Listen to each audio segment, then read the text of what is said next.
5 years ago when I started pot growing, one of my biggest concerns was having my plants die from being root bound. Now after growing plants in the same pot for 4 years, I no longer consider death by container a thing. In this video, I'll show you 5 examples of trees that have not died from being root bound. I'll go over the real reasons plants die in containers, how to fix it and avoid it, and the 2 situations where having a root bound tree can actually be beneficial. Let's take a look at our first example, which is a fig tree. This is a 3-year-old root cutting. Every year it leaves out and it'll fruit, and maybe like 2 or 3 fruit, and that'll be it for the season. But the key feature is it doesn't die.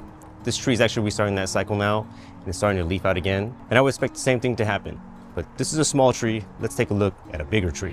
A year prior to that rooted cutting, I started this Violet de Bordeaux. I basically uppotted this tree at the first sign of any type of root bound conditions because I was scared it was gonna die. So I went from a 1 gallon to a 5 gallon and a 15 gallon and filled up the 15 gallon as well. And this tree grew big, produced about 100 fruit. And the day before I was gonna pick them, they would get eaten by a squirrel, one by one. I trimmed the tree back that first year and I gave away scions, but each year it comes back smaller and smaller and it produces less and less. This tree definitely needs a root prune, like I did with my Tiger Panache. It also needs more consistent fertilizer and care. But still alive, still going to produce fruit, and I don't expect it to die, this season either. You can see this wood is still alive. Next on the list is mulberries. This is Chiang Mai 60. It's been in this tree pot for 3 years. Definitely needs an up pot, but as you can see, just like figs, it still fruits, puts out a ton of fruit, and they're not the best quality in this type of container, but still survive, still make fruit, and they don't die. Next to it is a Pakistani mulberry. Now, this tree can get to like 40 feet tall, but this has been in here for 4 years, and it's fruiting now, and it also goes through the same thing every year. It'll leaf out, make a few fruit, and then sit there for a bit and go dormant. I have to say there's actually more fruit this year than there was last year. But I can show you all different examples of mulberries that do this. Maui has already been fruiting for a while. Dwarf Everbearing is also putting out fruit. But they all do the same thing. I've been watching them for a few years. I have not changed the soil, fertilized lightly, and every year they just re-leaf. They'll grow a little bit of fruit.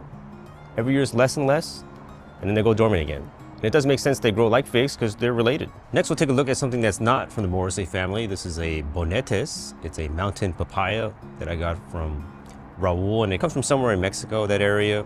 But this is a little bit hardier than your Hawaiian papayas. And it's been in this container for 3 years. I grew it from a seed. It does not like the cold. It will kind of defoliate during winter, but it hasn't died. It wasn't my intent to leave it in a 5 gallon, but I missed my window for uppotting. See, the year before this, I learned something about papayas, that it's a bad idea to uppot them during the winter. Because I did do that, and all of them died. But it doesn't like the winter, it doesn't like the cold, but it will recover. It's pushing out buds right now. And this spring or summer, once temperatures are more consistent, I will uppot it into a 15 gallon. We'll see if we can get this much bigger and hopefully fruiting pretty soon. If I uppotted it in the winter, I guarantee you it would have died. We'll get into that later. The 4th example is white sapote.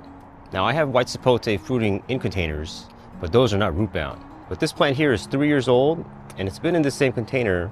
This is actually rootstock that I failed when I grafted. You can see the graft unit here. I tried to graft it, snip, failed. It regrew from a bud this way. But this is the limit in size that this tree is going to grow in this container. I have many examples of this in this size of container, and none of them have died. Even when they failed their grafts, they still kind of grow back. But the container does limit the potential that it will grow out to. And white sapote are not deciduous, so this is kind of how it just stays all the time. Number 5 will take us back to the beginning with mangoes. This is the mango. These are Manila or Altalfo seedlings that I grew 3 years ago. And I have like 7 or 8 of these that I plan to grow out for rootstock. And last year I didn't get around to them, but these can go up. It's definitely root bound on the bottom. This is very dense down here.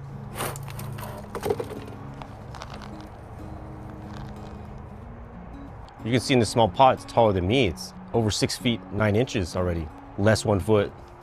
It's doing very well while it's root bound. Seems to have no problems dealing with being in a small container.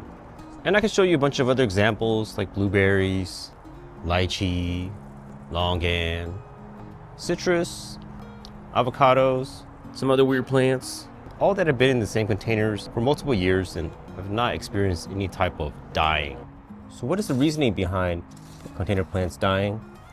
There's a few of them. One is the roots will circle around the plant and strangle itself out and die. which has not been my experience. It's kind of weird. The other one is that the roots have nowhere else to grow, so the plants will start to decline and they won't be able to get as much nutrition, and that'll leave them to being more susceptible to diseases and viruses, fungus and stuff like that, which I do agree with. But mostly I see the decline because of the potting soil that people use. They use something that's mostly filled with organic matter, like compost, wood chips. A medium like that will easily get compacted, and it'll also start decomposing and causing anaerobic conditions, which will bring your roots into that, and that'll cause the decline of the plant. In containers, most issues can be resolved with a mineral-based soil, something that is mostly sand, pumice, rocks, perlite, that type of deal. Organic matter can be used, but it needs to be something that decomposes very slowly, so it doesn't cause issues to your roots. So something like peat moss, I think some cocoa can be slow decomposing, but wood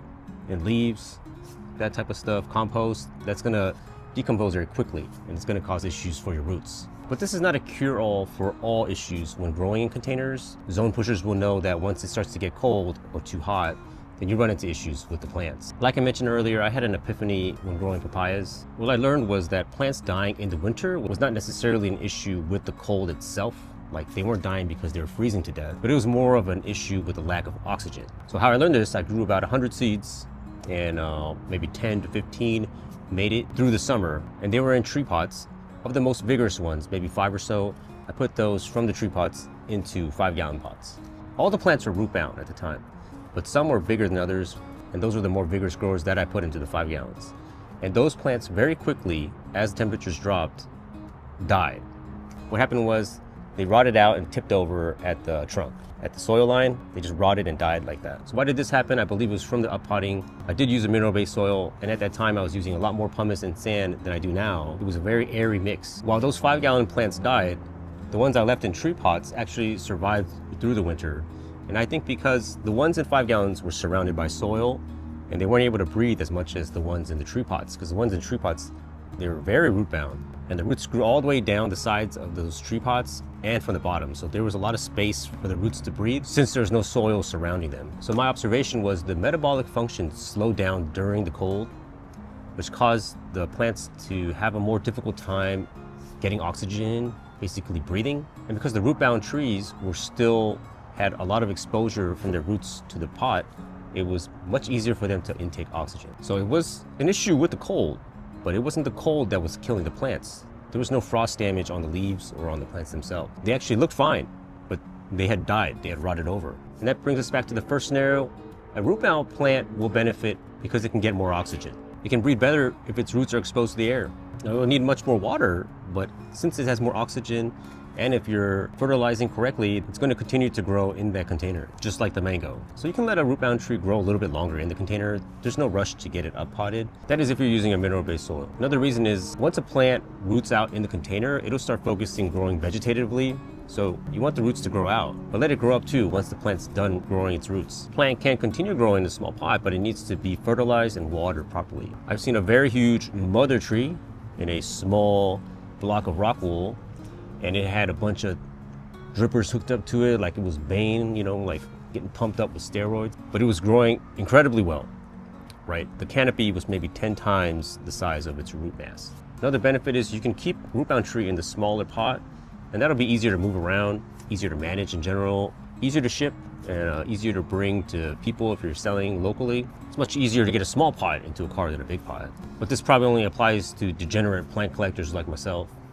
So the point of this video is not to try to convince you that root bound plants are good. You definitely want to up pot if possible. The takeaway is once they get root bound, they basically hit their limit. So they won't grow much bigger than the container will allow unless you're doing some hardcore hydroponic growing. If you can get them in a bigger pot or in the ground, that's always the best option.